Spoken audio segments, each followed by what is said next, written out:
आज गणेशोत्सवात प्रत्येकाची सेवा करण्याची किंवा भक्ती दाखवण्याची पद्धत वेगवेगळी आहे. काही जण वेगवेगळ्या रांगोळ्या काढून आपली सेवा दाखवतात, तर काही जण वेगवेगळी वाद्य वाजवून आपली सेवा दाखवतात. तर पुणे शहराच्या मिरवणुकीत दोन महत्वाचे घटक आहेत, म्हणजे जुने बँड आणि पायघड्या आणि मोठ्या रांगोळी काढणाऱ्या वेगवेगळ्या संस्था. आपली पुण्याची जी विसर्जन मिरवणूक आहे याची सुरुवातच प्रभात बँडनी होते आणि बाप्पांना शेवटचा निरोप अलका चौकात देणारी राष्ट्रीय कला अकादमीची सगळ्यात मोठी रांगोळी ही त्या मिरवणुकीचा शेवट करते.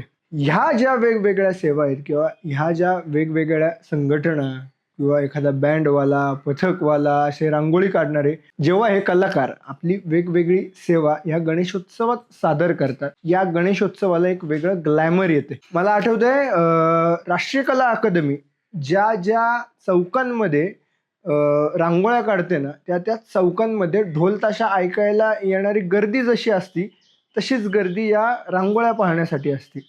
प्रत्येक रांगोळी एक मेसेज देणारी असते. प्रत्येक चौकात ही कायम निगेटिव्ह रांगोळी काढली जाते. का तर या निगेटिव्ह गोष्टी तुडवून आपला गणपती बाप्पा पुढे जावा.